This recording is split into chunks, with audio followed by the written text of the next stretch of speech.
শতাব্দী ধরে চলে আসা একটি সংঘাতের নাম হলো ইসরায়েল ফিলিস্তিনি সংঘাত। প্রিয় বন্ধুগণ, ইনশাআল্লাহ আজ আমরা জানতে যাচ্ছি দুইটি জাতির শত বৎসরের ইতিহাস।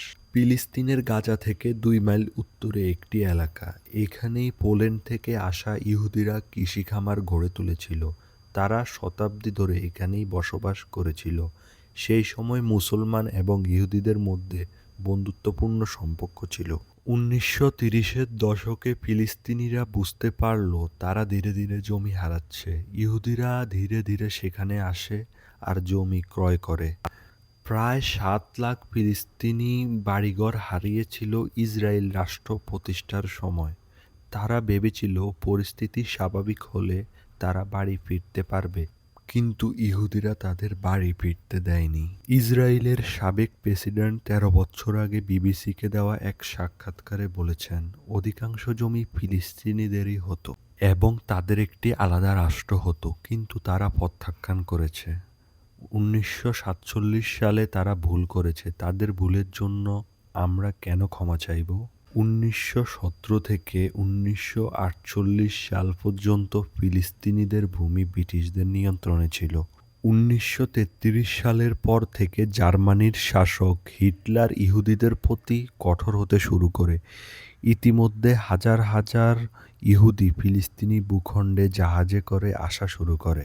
তখন ফিলিস্তিনি আরবরা বুঝতে পারে যে তাদের অস্তিত্ব হুমকির মুখে। অতঃপর ফিলিস্তিনি আরবরা নিজেদের অস্তিত্ব টিকিয়ে রাখার জন্য বিদ্রোহ করে, কিন্তু আরবদের সেই বিদ্রোহ কঠোর হস্তে দমন করে ব্রিটিশ বাহিনী, যার ফলশ্রুতিতে আরব সমাজে ভাঙ্গন তৈরি হয়। ইহুদিরা তাদের জন্য একটি আলাদা রাষ্ট্র গঠনে বদ্ধপরিকর ছিল।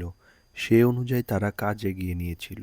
1939 সালে মাঝামাঝি ব্রিটিশ সরকার একটি শ্বেতপত্র জারি করে, যার মধ্যে ছিল পরবর্তী 5 বছরের জন্য 75,000 ইহুদি আসবে ফিলিস্তিনি ভূখণ্ডে। ব্রিটেনের এমন পরিকল্পনা ভালোভাবে নেয়নি ইহুদিরা।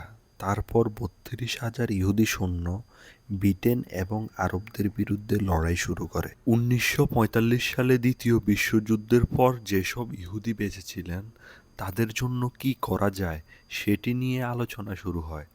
আমেরিকার তৎকালীন প্রেসিডেন্ট হ্যারি ট্রুম্যান ইসরায়েল রাষ্ট্রের পক্ষে জোরালো অবস্থান তুলে ধরেন। তিনি চেয়েছিলেন হিটলারের হাত থেকে বেঁচে যাওয়া লক্ষাধিক ইহুদিকে অতি দ্রুত ফিলিস্তিনি ভূখণ্ডে জায়গা করে দেওয়া হোক। কিন্তু ব্রিটেন বুঝতে পেরেছিল যে এত সংখ্যক ইহুদিকে ফিলিস্তিনি ভূখণ্ডে নিয়ে আসলে গৃহযুদ্ধ হতে পারে।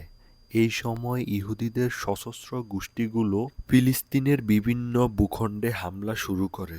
তখন ইউরোপ থেকে ফিলিস্তিনের উদ্দেশ্যে জাহাজে বোঝাই হয়ে আসা হাজার হাজার ইহুদিদের বাধা দেয় ব্রিটিশ বাহিনী। এরপর ইহুদি সশস্ত্র গোষ্ঠীগুলো আক্রমণের মাত্রা বাড়িয়ে দেয় ব্রিটিশ বাহিনীর ওপর। তাদের উদ্দেশ্য ছিল এমন একটা পরিস্থিতি তৈরি করা যাতে আন্তর্জাতিক সম্প্রদায় দ্রুত সিদ্ধান্ত নেয়। তারপর ব্রিটিশ বাহিনীর ওপর চাপ আসে বিষয়টিকে সমাধান করার জন্য। তখন ব্রিটিশরা এই বিষয়টি নিয়ে যায় জাতিসংঘে। 1947 সালের নভেম্বর মাসে ফিলিস্তিনের ভূখণ্ডে 2টি রাষ্ট্র গঠনের সিদ্ধান্ত নেয় জাতিসংঘ, একটি আরবদের জন্য, অন্যটি ইহুদিদের জন্য। ফিলিস্তিনিরা এটি খারিজ করে আর ইহুদিরা বিজয় উল্লাস করে। এরপর 1948 সালের 14 মে ব্রিটিশরা যখন ফিলিস্তিনি ভূখণ্ড ছেড়ে চলে যায়, তখন ইহুদিরা সিদ্ধান্ত নিয়েছিল আজই তারা স্বাধীন রাষ্ট্রের ঘোষণা দেবে।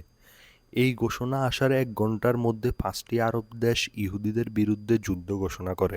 অতঃপর দীর্ঘ লড়াই, দীর্ঘ ইতিহাসের পর 1948 সালের যুদ্ধে আরবরা পরাজিত হয়। 1948 সালের পর থেকে ইসরায়েল সামরিক, অর্থনৈতিক অনেক দিক থেকেই সুপার পাওয়ারে পরিণত হয়, কিন্তু বিপরীতে ফিলিস্তিনিরা আজও নৃশংসতা আর অত্যাচার, জুলুমের শিকার হচ্ছে।